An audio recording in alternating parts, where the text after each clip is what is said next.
Yo, what's good, man? This your boy, the coolest Christian in the game, man. Sitting in my living room, man. Hey, man, today I want to show you guys a topic about risking it all, man. Hey, man, I'm reading this book in my devotional time with God, man. It's called Radical, you know what I'm saying, Taking Your Faith from the American Dream by David Platt, man. I want everybody, man, to go out and get this book. But today when I was reading the book, it was a story that stuck out to me in the book. It's when Jesus had an encounter with the young rich ruler. The young rich ruler was a guy who had all the money.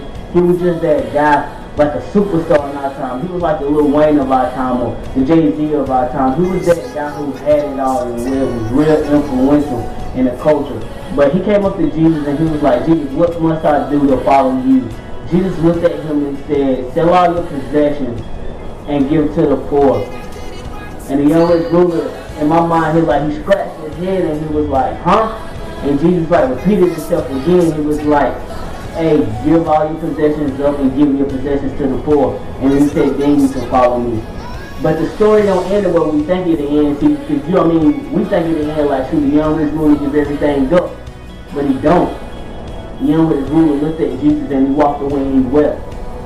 He cried because he wanted to hold on to what he had. He didn't want to risk it all. The only thing Jesus was asking him to risk it all, but he didn't want to risk it all.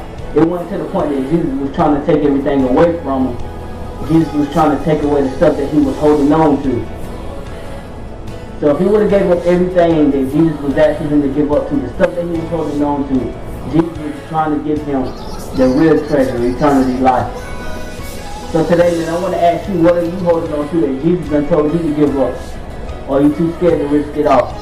But then in Matthew chapter 13, in verse 44, he described the treasure in a big old field. You can imagine going to a football field, a big old football field. It was just a field, nothing else there. But then you stumble over a treasure chest. And in that treasure chest, you have so many values in the treasure chest. You can have like gold, or you know what I'm saying? And he just described it as a treasure. And the treasure was worth way more than we can even imagine. Like all our wealth today equals all our money put together is still like worth the treasure that Jesus was talking about in Matthew chapter 13 verse 44. Basically what he was saying, he was like, you was in the big old field and you stumbled over a treasure chest. And then you see the treasure, but then you go, dang, how did he describe it? He said if you see the treasure and then you just cover back up the treasure chest, and then he said you go off and then you sell all of your possessions just to buy that field. But in that story about the field and the treasure, Jesus is basically talking about himself. Jesus is that treasure. And he wants us to give all our possessions, all our dreams, all our goals away just to follow him. So today I want to ask you, what are you holding on to that Jesus is trying to get you to let go of so you can really get the treasure, man? This is what the coolest Christian in the game telling you, man, risk it all. Be worth it. This is something that I have to even swallow for myself because it's some stuff that I've been holding on to that Jesus is trying to get me to let go of.